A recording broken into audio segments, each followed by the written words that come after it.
इस वीडियो के अंदर बताई गई हर एक स्ट्रैटेजी आपको हेल्प करेगी। नो मैटर आपने अपनी जेईई की प्रिपरेशन 3 महीने 4 महीने लेट स्टार्ट किया, लेकिन इस वीडियो के दौरान बताई गई जितनी भी स्ट्रैटेजी अगर आप उसे फॉलो कर लेते हो तो डेफिनेटली आप मेंस में 99% लेकर आ जाओगे। एडवांस में भी अंडर 1000 अंडर 500 तक आप रैंक ला सकते हो। रिमेंबर 11th वेस्टेड इस पर्टिकुलर क्लब में हम नहीं आना चाहिए, हमें अपनी 11th वेस्ट नहीं होने देनी। Is it possible to clear JEE 2026 if I start now? Well, इसका आंसर बड़ा सिंपल सा होगा कि जिन एस्पिरेंट्स ने 3 महीने 4 महीने पहले अपनी जेईई प्रिपरेशन स्टार्ट कर दी थी, हम ऐसा क्या करें कि हम उनसे आगे निकल जाए, हम उनसे बेटर परफॉर्म कर पाए। आपकी जेईई की प्रिपरेशन एक मैराथन की तरह होगी जो पूरे 2 साल चलेगी और इसमें टाइम का इंपॉर्टेंस एक्सपोनेंशियली ग्रो कर रहा होगा और इसलिए आपके जो इनिशियल 3 से 4 मंथ थे वो इतने ज्यादा मैटर नहीं करेंगे और इसलिए जैसे जैसे समय बीतता जाएगा एक एक महीना एक एक दिन बहुत ज्यादा इंपॉर्टेंट हो जाएगा आपकी जेईई प्रिपरेशन में। वेल, इस प्रॉब्लम के सोल्यूशन को हम 2 पार्ट में डिस्कस करेंगे, एक शॉर्ट टर्म और एक long term. But before this JEE preparation के फ्लो को समझ लेते हैं। देखो, इनिशियल 3 से 4 महीने जो होते हैं उसके अंदर में आप बेसिक सीख रहे होते हो। एक 10th ग्रेड का स्टूडेंट अपने दिमाग को प्रिपेयर कर रहा होता है जेईई लेवल के ऊपर में। उसके बाद आपका 11th का पूरा सिलेबस चलेगा और 11th का सिलेबस कंप्लीट होने के बाद आपको 15 से 20 दिन का गैप मिलेगा, जिसके दौरान ज्यादातर 50% जेईई एस्पिरेंट्स को यह पता लग जाएगा कि हमारी जेईई क्लियर हो रही है या नहीं हो रही। उसके बाद आपका 12th का सिलेबस स्टार्ट होगा और 11th के कंपैरिजन में आपका 12th का सिलेबस जल्दी कंप्लीट होगा। एंड आफ्टर दिस आपका सबसे ज्यादा इंपॉर्टेंट टाइम पीरियड आता है आपका 12th का सिलेबस कंप्लीट होने के बाद, जो नियरली अक्टूबर नवंबर के पास में हो रहा होगा। आपको 3 से 4 महीना मिलेगा आपके एग्जाम के पहले, आपके फर्स्ट रैंक के पहले, और उसी टाइम पर ये डिसाइड होगा कि किसकी रैंक अंडर 10,000 आनी। अंडर 10,000 में कौन 500 लाएगा, कौन 1000 लाएगा। वो टाइम पीरियड सबसे ज्यादा इंपॉर्टेंट होगा। बट बिफोर दिस, वेल, जैसे कि आप 3 से 4 महीना लेट है अपने जेईई प्रिपरेशन में, तो इस दौरान हर एक सब्जेक्ट से आपके 3-4 चैप्टर बैकलॉग में छूट चुके होंगे। बट फर्स्ट ऑफ ऑल आपको इस बैकलॉग पे फोकस ना करते हुए इस पे फोकस करना है कि हमारी 11th वेस्ट ना हो रही हो इन 3-4 महीनों की वजह से। हमने अपने जेईई की प्रिपरेशन लेट स्टार्ट की, इसके कारण हमारी पूरी 11th वेस्ट ना हो रही हो। भले 2-3 चैप्टर बैकलॉग में रह जाएंगे, इट्स ओके, उसे हम लास्ट मिनट के ऊपर में क्लियर कर सकते हैं, लेकिन पूरी 11th वेस्ट नहीं होनी चाहिए। और इसलिए आपको उस बैकलॉग पे फोकस करने की जगह अपने करंट सिलेबस के ऊपर में फोकस करना है। करंट सिलेबस जो है वो बैकलॉग नहीं बनना चाहिए। वेल, जो बेसिक चैप्टर होंगे जैसे बेसिक मैथमेटिक्स हो गया, जो ज्यादातर कोचिंग में पढ़ाया जाता है, जिसमें आपको बेसिक इंटीग्रेशन, डिफरेंशिएशन, ये सारी चीजें पढ़ाई जाएगी। एटलीस्ट आपको वो चैप्टर क्लियर करना है। उसके बाद जो वेक्टर हो गया, काइनेमेटिक्स 1D हो गया, ये जो बेसिक लेवल के चैप्टर है इसके आपको एटलीस्ट 1 से 2 लेक्चर देखने पहले के, जिससे आपको बेसिक अंडरस्टैंडिंग हो जाए और जिसके कारण आपके सामने के चैप्टर ना अटक रहे हो। लेकिन आपको इस समय पे ज्यादातर वो बैकलॉग पे फोकस नहीं करना, अपने करंट सिलेबस पे फोकस करना है। जैसे कि मैंने आपको बताया, तो बहुत लोग ये समझते हैं कि हमने अगर एक चैप्टर का लेक्चर देख लिया, उसके नोट्स कर लिए तो वो चैप्टर क्लियर हो गया। बट सिर्फ इतना सफिशिएंट नहीं है। मैं आपको एक सिंपल सा एग्जांपल देता हूं। जेईई 2025 के लिए मैंने जो रोड मैप वीडियो बनाई थी उसके व्यूज देख लो, और जो मैंने 11th वेस्टेड के ऊपर में वीडियो बनाई थी उसके व्यूज देख लो, आपको लगभग सिमिलर दिखेंगे। इसका मतलब ज्यादातर जेईई एस्पिरेंट्स की 11th वेस्ट होती है और इसमें से ज्यादातर जेईई एस्पिरेंट्स प्रोसेस के बाहर, कंपटीशन के बाहर हो जाते हैं। इसलिए हमारा फर्स्ट फोकस होना चाहिए कि 11th किसी भी तरीके से वेस्ट नहीं होनी। जितने चैप्टर बचे हैं, जो चैप्टर अभी करंट प्रोसेस में चल रहे हैं, वो सारे chapter up to mains level, up to advance level तक हमारे क्लियर होनी चाहिए। और इसलिए हम ऐसे क्या प्रोसेस यूज करें, क्या स्ट्रैटेजी यूज करें जिससे हम उन एस्पिरेंट्स से आगे निकल जाए जिन एस्पिरेंट्स ने अपनी प्रिपरेशन 3-4 महीने पहले स्टार्ट कर दी थी। पहले हम इसे 2 पार्ट्स में ब्रेक करेंगे, एक शॉर्ट टर्म, एक long term. But before this, just give me 2 minutes, let me explain something special for you. Now bring your preparation to the next level, क्योंकि पीडब्ल्यू ने लॉन्च कर दिया है अर्जुना 3.0, लक्ष्य 3.0 और प्रयास 3.0, और वो भी 15 अगस्त के ऑकेजन पर हैवी डिस्काउंट के साथ। But this offer is available for limited time period only. Let me introduce batches here. Arjuna JEE 3.0 2025 जिसका डिस्काउंटेड प्राइस है 3,900 रुपीस, लक्ष्य जी 3.0 2025 जिसका डिस्काउंटेड प्राइस है 3,900 रुपीस, प्रयास जी 3.0 2025 जिसका डिस्काउंटेड प्राइस है 3,700 रुपीस, अर्जुन जी हिंदी 2025 जिसका डिस्काउंटेड प्राइस है 2,500 रुपीस, लक्ष्य जी हिंदी 2025 जिसका डिस्काउंटेड प्राइस है 2,500 रुपीस, प्रयास जी हिंदी 2025 जिसका डिस्काउंटेड प्राइस है 2,500 rupees. PW is giving you free access to Arjuna J 2025 and Arjuna J 2.0 2025 when you buy Arjuna J 3.0 2025.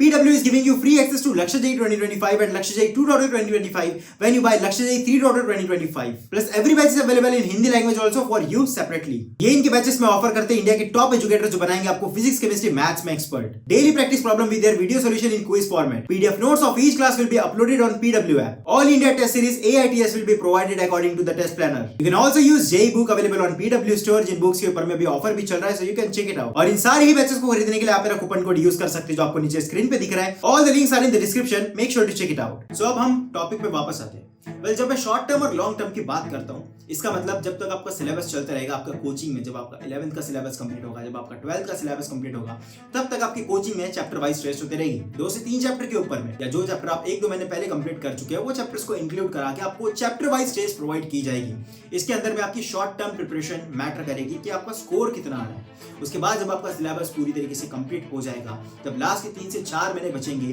तब आती है लॉन्ग टर्म प्रोसेस जिसमें आप फुल लेंथ टेस्ट दोगे और उस फुल लेंथ टेस्ट में आपका कितना स्कोर आ रहा है ये मैटर करेगा कि आपने किस लेवल तक अपनी प्रिपरेशन कर रखी है, अपने मेंस लेवल की, अपने एडवांस लेवल की, और उसी के ऊपर में आपके फाइनल एग्जाम का स्कोर भी डिपेंड करता है। लेकिन आपकी जो शॉर्ट टर्म प्रोसेस है, जो आपके चैप्टर वाइज टेस्ट हो रही है, अगर आप इसी में एक अच्छा स्कोर मेंटेन करके चलते हो तो वो जो आपकी फुल लेंथ टेस्ट आएगी उसके अंदर में आपको इतनी ज्यादा डिफिकल्टी फेस नहीं करनी पड़ेगी अपने स्कोर को अपग्रेड कराने में। और इसलिए सबसे पहले शॉर्ट टर्म प्रोसेस डिस्कस कर लेते हैं कि किसी भी एक पर्टिकुलर चैप्टर को हमें किस लेवल तक पढ़ना है, कितने क्वेश्चन सॉल्व करने, कौन से मॉड्यूल सॉल्व करने, कौन सी रेफरेंस बुक सॉल्व करनी है, कितना टाइम हमें एक एक पर्टिकुलर चैप्टर को देना पड़ेगा। सो द फर्स्ट थिंग, आपको इस समय पे बैकलॉग पे फोकस नहीं करना, करंट सिलेबस पे फोकस करो, क्योंकि आपका दिमाग इस समय पे एक 10th ग्रेड के स्टूडेंट की तरह है जो जेई एस्पिरेंट बनने में, जिसको जेई लेवल तक आने में थोड़ा समय लगेगा। इसलिए दोनों चीजों को साइड बाय साइड हैंडल करना पॉसिबल नहीं होगा, इसलिए मेन फोकस अपना करंट सिलेबस पे रखो। इसी के साथ ये चीज ध्यान रखना बहुत जरूरी है कि किसी भी एक पर्टिकुलर चैप्टर के सिर्फ लेक्चर देख लेना और उसके नोट्स कर लेने को चैप्टर क्लियर करना नहीं कहते, इसके अलावा आपको बहुत सारी चीजें करनी। तो द फर्स्ट थिंग, ट्राई करो कि आप सारे लेक्चर्स को लाइव ही देखो। लेक्चर आप थोड़ा लेट स्टार्ट कर सकते हो, जिससे जो उसके अंदर में टाइम वेस्ट हो रहा है आप उसे बाईपास कर पाओ, बट लेक्चर को लाइव ही देखना है, जिससे आपके बैकलॉग नहीं बन रहे होंगे। किसी भी हालत में कोई भी लेक्चर कभी मिस नहीं होना चाहिए। अगर कोई पर्टिकुलर लेक्चर मिस हो भी गया तो नेक्स्ट डे हम उस लेक्चर को क्लियर नहीं करेंगे जो हमारा छूट चुका था, हम उसी दिन का लाइव लेक्चर देखेंगे और इस लेक्चर को एक्स्ट्रा टाइम निकाल कर क्लियर करेंगे, जिससे आपका बैकलॉग नहीं बनेगा। अब एक बार जब आपने 1 घंटा या 1.5 घंटे का अपना लेक्चर क्लियर कर लिया तो इसका मतलब ये नहीं है कि आप बैठकर फिर 1-2 घंटा बैठकर उसके नोट्स बनाओ, डिटेल में सारी चीजें लिखो। आप इतना ज्यादा टाइम स्पेंड नहीं कर सकते, क्योंकि अगर आपको 5 घंटा लेक्चर देखने में लग रहा है, 3 घंटा नोट्स बनाने में लग रहा है, तो सेल्फ स्टडी के लिए टाइम ही नहीं बचेगा, क्वेश्चन प्रैक्टिस के लिए टाइम नहीं बचेगा, जो सबसे ज्यादा इंपॉर्टेंट होगा। और इसलिए नोट को जितना ज्यादा प्रिसाइज रखा जा सके उतना ज्यादा रखने की कोशिश करो। ट्राई करो कि हम पीडीएफ के थ्रू ही उसे रिवाइज करें, ज्यादा चीजें नोट्स में लिखने की जरूरत नहीं है। बस इतना हो नोट्स में कि जब हमें शॉर्ट टाइम में रिवीजन करनी है तो हमें पूरे लेक्चर खोलने की जरूरत ना हो, सारे फॉर्मूलेज नोट्स में लिख रखे हो। तो इंपॉर्टेंट एक्सेप्शन या इंपॉर्टेंट लाइन है जो टीचर ने लेक्चर में बताई लेकिन ब्लैक बोर्ड पे नहीं लिखी, नोट्स में इंक्लूड नहीं है, उसे अपने नोट्स में इन्वॉल्व करने की कोशिश करो। नोट्स में जितना कम समय दोगे उतना ज्यादा बेटर होगा। ज्यादा हमें फोकस करना है क्वेश्चन सॉल्विंग पे। अब आपने 1.5 घंटे का लेक्चर देख लिए, आधे घंटे में आपने नोट्स बना लिए, उसके बाद आपको हर रोज 1 से 1.5 घंटा बैठ के उस पर्टिकुलर सब्जेक्ट के मॉड्यूल सॉल्व कर रहे हैं या रेफरेंस बुक सॉल्व कर रहे हैं, जो भी आप सॉल्व कर रहे हो। वेल इनिशियली तो मैं यही रिकमेंड करता हूं कि अगर आप एक अच्छे रिनाउंड कोचिंग में है जैसे एलन, रेजोनेंस, आकाश, तो इसके अंदर में आपने प्रेफर करना चाहिए कि आप उसी के मॉड्यूल सॉल्व कर रहे हो। जो लेवल आपको क्लास में पढ़ाई जा रही है वही लेवल आपको मॉड्यूल में भी दिखेगी, तो आपको रेफरेंस बुक से पहले मॉड्यूल सॉल्व करना चाहिए। लेकिन अगर आप एक ऐसे कोचिंग में हो जहां के मॉड्यूल उतने ज्यादा बेटर नहीं है तो डेफिनेटली आप किसी और कोचिंग के मॉड्यूल रेफर कर सकते हो या आप रेफरेंस बुक के ऊपर में जा सकते हो। वेल कौन सी रेफरेंस बुक सॉल्व करनी है, कैसे रेफरेंस बुक सॉल्व करनी है, वो भी हम आगे डिस्कस करेंगे। बट बिफोर दिस, हर रोज एटलीस्ट 1 घंटा किसी और रिसोर्स से क्वेश्चन सॉल्व करना बहुत ज्यादा इंपॉर्टेंट है। और अगर आप और उस पर्टिकुलर मॉड्यूल या रेफरेंस बुक की जो लेवल 1 है वो उसी दौरान कंप्लीट हो जानी चाहिए जिस दौरान आपके लेक्चर चल रहे हैं। जैसे अगर कोई एक पर्टिकुलर चैप्टर जैसे काइनेमेटिक्स हो गया, तो काइनेमेटिक्स अगर 9 दिन आपके लेक्चर में चल रहा है, आपके लाइव क्लासेस में चल रहा है, तो उसी 9 दिन के दौरान जिस दिन आपको जो टॉपिक पढ़ाया जा रहा है उस टॉपिक के क्वेश्चन आपको सॉल्व करते जाने हैं, जिससे आपकी एक्टिव प्रैक्टिस बनी रहेगी। सो ये तो हो गई शॉर्ट टर्म प्लानिंग के पहले आपने लेक्चर देखा, फिर जितने कम समय में नोट्स हो चुके उतने कम समय में नोट्स किए, उसके बाद आपने क्वेश्चन प्रैक्टिस की।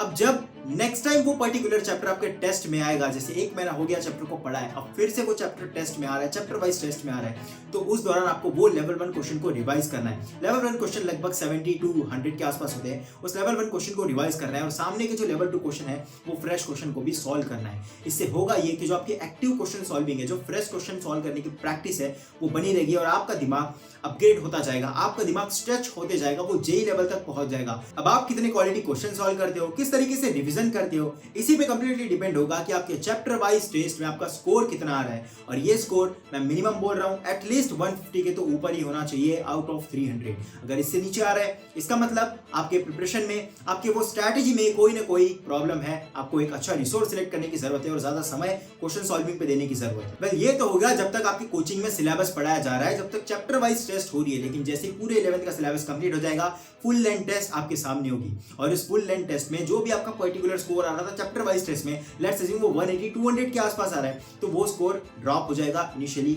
150 140 तक आ जाएगा। उसके बाद आपको फुल लेंथ टेस्ट में वो सारी चीजें रिकॉल करके, सारी चीजों की रिवीजन करके उस स्कोर को बढ़ाने की कोशिश करना है, क्योंकि फाइनल एग्जाम में चैप्टर वाइज टेस्ट मैटर नहीं करेगी, फुल लेंथ टेस्ट ही मैटर करेगी। जहां मैं देखता हूं ज्यादातर जेईई एस्पिरेंट मिस्टेक करते हैं वो ये है कि उन्होंने कोई एक पर्टिकुलर रेफरेंस बुक सॉल्व की, पूरा चैप्टर सॉल्व कर दिया, उसके लेवल 1 भी हो गई, लेवल 2 भी हो गई, उसके प्रीवियस ईयर क्वेश्चन भी हो गए, लेकिन उसकी रिवीजन नहीं की। तो होगा ये कि लास्ट मोमेंट पर जाकर जब आपका सिलेबस कंप्लीट हो चुका है, 11th का सिलेबस पूरा कंप्लीट हो गया, पहले के जो 2-3 चैप्टर्स है वो तो आपको परफेक्टली याद है, उसके क्वेश्चंस आपको रिकॉल हो रहे, लेकिन उसी एग्जाम में अगर कोई क्वेश्चन आता है जिस टाइप का सिमिलर क्वेश्चन आपने पहले सॉल्व कर रखा है और अगर आप फिर से उसी क्वेश्चन में मिस्टेक कर रहे हो तो आपने जो इतना टाइम लगाकर क्वेश्चन की प्रैक्टिस की वो किसी काम की नहीं रह जाएगी। इसीलिए आपको रिवीजन करते रहना, क्वेश्चन की रिवीजन करना, थ्योरी की नहीं, क्वेश्चन की रिवीजन करते रहना बहुत ज्यादा इंपॉर्टेंट है, ताकि जब फुल लेंथ टेस्ट हो तो आपको ज्यादा समय ना देना पड़े उस रिवीजन करने की, उस क्वेश्चन को फिर से सॉल्व करने की जरूरत ना पड़े। वेल, ये डाउट ज्यादातर जेईई एस्पिरेंट्स का होता है कि हमें अपने प्रिपरेशन के दौरान रेफरेंस बुक सॉल्व करने की जरूरत भी है या नहीं, अगर हमें मेंस में 99 परसेंटाइल चाहिए उसके लिए रेफरेंस बुक की जरूरत पड़ेगी या नहीं। वेल, मैं आपको इसका सिंपल सा एग्जांपल देता हूं और इस वीडियो के बाद में ये डाउट आपका कंप्लीटली क्लियर हो जाएगा। वेल, क्वेश्चन सॉल्विंग या कोई भी एक पर्टिकुलर रिसोर्स, मॉड्यूल या रेफरेंस बुक एक डंबल की तरह होती है। जब कोई फर्स्ट डे जिम जाता है तो वो डायरेक्टली 25 किलो या 30 किलो का डंबल नहीं उठाता, वो इनिशियल स्टार्ट करता है 5 kg 10 kg से, उसके बाद धीरे धीरे उसकी लेवल बढ़ाता है। और रेफरेंस बुक के केस में भी ये चीज सेम एप्लीकेबल होती है। आप डे 1 पे ही इरोडो लेकर नहीं बैठोगे, आप डे 1 पर ही सीधा 25 kg का डंबल नहीं उठाओगे। और इसी एग्जांपल से ये मतलब बिल्कुल नहीं बनता कि आप सीधा एनसीईआरटी लेवल के क्वेश्चन से स्टार्ट करो। एनसीईआरटी आपको सिर्फ और सिर्फ इनऑर्गेनिक केमिस्ट्री में पढ़नी है, उसके अलावा आपको पूरे जेईई प्रिपरेशन में एनसीईआरटी पढ़ने की बिल्कुल जरूरत नहीं है। अगर किसी पर्टिकुलर कोचिंग में आपको ये बताया जा रहा होगा कि पहले एनसीईआरटी लेवल, फिर बोर्ड्स लेवल, फिर मेंस लेवल, फिर एडवांस लेवल, तो ये कंप्लीटली गलत है। लेकिन डायरेक्टली ये मतलब भी नहीं बनता कि आप सीधा ब्लैक बुक, इरोडो, सिंगेज जैसी डिफिकल्ट बुक पकड़ लो अगर इनिशियली आपका लेवल नहीं है तो। मतलब ये डाउट तो क्लियर हो गया होगा कि हमें रेफरेंस बुक सॉल्व करनी है या नहीं करनी, लेकिन अब आ जाते हैं करनी है तो कौन सी करनी है। अगर आप कंप्लीटली इंडिपेंडेंट प्रिपरेशन कर रहे हो जिसमें आप कोचिंग के मॉड्यूल सॉल्व नहीं कर रहे, तो मैं रिकमेंड करूंगा सिंगेज करो, वो एक कंप्लीट पैकेज है। लेकिन अगर आप किसी पर्टिकुलर कोचिंग के मॉड्यूल सॉल्व कर रहे हो और वो ऑलरेडी वो मॉड्यूल एक अच्छे लेवल के ऊपर में है, तो उसके बाद आपको सिंगेज करने की जरूरत नहीं है। उसके बाद में डेफिनेटली आपने एक अच्छे बुक की तरफ जाना चाहिए जो आपकी लेवल अप करेगा। एंड डेफिनेटली अगर आपने अपने कोचिंग के मॉड्यूल सॉल्व कर लिए तो आपका स्कोर मेंस में 220 250 के अभाव आना ही चाहिए। अगर नहीं आ रहा तो दूसरे बुक पर मत जाओ, पहले उसी को एफिशिएंट बनाओ, क्योंकि उसके बाद की जितनी भी डिफिकल्ट लेवल बुक है वो सारी बुक्स 250 के ऊपर स्कोर ले जाने के लिए, एडवांस के अंदर में 1500 जैसी रैंक लाने के लिए। इसलिए अगर आपका टेस्ट सीरीज में स्कोर 200 के अभाव ही नहीं जा रहा तो बार बार रिसोर्स चेंज करके, रेफरेंस बुक चेंज करके कोई मतलब नहीं है। जो भी particular module reference book solve कर रहे हो उसी को एफिशिएंट बनाओ, उसी से 250 तक स्कोर इजीली चले जाएगा। अपने टाइम पे जब मेरे पास इतना ज्यादा गाइडेंस नहीं था 11th में, तो मैं तो बस वो लेक्चर के ही क्वेश्चन करते जा रहा था और वही इधर उधर से किसी ने कुछ रिकमेंड कर दिया, कोई शीट रिकमेंड कर दी, वही कर रहा था, जिसके कारण मेरी प्रिपरेशन बहुत ज्यादा क्लस्टर्ड हो गई थी। लेकिन एक टाइम के बाद जब मुझे राइट गाइडेंस मिला, मुझे कुछ ऑफलाइन टीचर से जब गाइड किया, तब मुझे समझ आया, तब मैंने सिंगेज उठाई फिजिक्स और मैथमेटिक्स के लिए और सिंगेज करते गया। और केमिस्ट्री के लिए, ऑर्गेनिक के लिए आप हिमांशु पांडे यूज कर सकते हो, और फिजिकल केमिस्ट्री के लिए नीरज कुमार या एन अवस्थी यूज कर सकते हो, और इनऑर्गेनिक के लिए फिलहाल तो आपकी कोचिंग के नोट्स ही सफिशिएंट है। जब प्रैक्टिस आएगी, जब long term process full length syllabus की प्रैक्टिस आएगी, तब हम क्वेश्चन सॉल्विंग के लिए कोई और बुक रेफर करेंगे, लेकिन अभी के लिए नोट्स ही सफिशिएंट है। वेल, ये जो दो प्रोसेस मैंने आपको बताई, एक शॉर्ट टर्म और एक लॉन्ग टर्म, अगर आप इस प्रोसेस को जितना ज्यादा एफिशिएंट हो सके उतना ज्यादा एफिशिएंट बना लो, एक चैप्टर को जिस तरीके से अपने मेंस लेवल, एडवांस लेवल तक प्रिपेयर किया, उसी तरीके से आप कॉपी पेस्ट करते जाओ बाकी सारे चैप्टर्स में, तो आपकी प्रिपरेशन स्मूथली कंप्लीट होगी, आपकी एक बहुत अच्छी रैंक आएगी। और ट्राई करना है कि हमें मेंस के फर्स्ट अटेम्प्ट में ही 99 परसेंटाइल चाहिए, क्योंकि अगर आप जनवरी में 99 परसेंटाइल लेकर आ जाते हो, उसके बाद आपको 2 महीने मिलते हैं बोर्ड्स के लिए जो आप एडवांस भी दे सकते हो। 1 महीना मिलेगा सेकंड अटेम्प्ट के लिए जो आप एडवांस भी दे सकते हो, 1 महीना मिलेगा एडवांस के लिए जो तो हमें एडवांस के लिए देना ही है, तो आपको कंपैरेटिवली 3-4 महीने एक्स्ट्रा मिलेंगे एडवांस के लिए as compared to other JEE aspirant. इसलिए फोकस करो कि मेंस के फर्स्ट अटेम्प्ट में ही 99 परसेंटाइल आ जाए, जो ज्यादातर जेईई एस्पिरेंट्स की नहीं आएगी।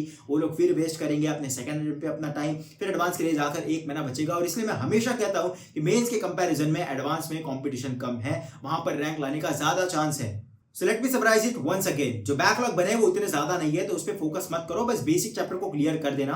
लेकिन फोकस करना है करंट चैप्टर पे कि सामने के चैप्टर हमारे बैकलॉग ना बन रही हो। जस्ट रिमेंबर, हमारी 11th बिल्कुल वेस्ट नहीं होनी चाहिए इन 3-4 महीनों के कारण, इसलिए करंट सिलेबस पर फोकस करो। सेकंड, चैप्टर वाइज टेस्ट का स्कोर बहुत इंपॉर्टेंट होगा, इसलिए शॉर्ट टर्म में आप एक एक चैप्टर को प्रिपेयर करने के लिए किस लेवल के मॉड्यूल सॉल्व कर रहे हो, कितना टाइम आप क्वेश्चन सॉल्विंग पे दे रहे हो, बहुत ज्यादा मैटर करेगा। और जितना ज्यादा आपका चैप्टर वाइज टेस्ट में स्कोर होगा, वो टेस्ट आपको बहुत ज्यादा हेल्प करेगा लॉन्ग टर्म टेस्ट में, या जो फुल सिलेबस टेस्ट होगी उसमें। And I would like to recommend you कि आप एक ऑफलाइन टेस्ट सीरीज परचेस कर ले, जिसके लिए आपको ऑफलाइन किसी सेंटर पर जाकर टेस्ट देनी हो। वो अगर किसी रिनाउंड कोचिंग के है तो बहुत ज्यादा बेटर होगी, लेकिन डेफिनेटली अगर आप ऑनलाइन जेईई की प्रिपरेशन कर रहे हो तो वही किसी ऑनलाइन टेस्ट सीरीज को खरीदने से बेटर है कि आप कोई ऑफलाइन टेस्ट सीरीज परचेस करें जो आपको बहुत ज्यादा हेल्पफुल हो। So I hope this video will help you. This is Siraj, an undergraduate student at IIT Madras, signing of.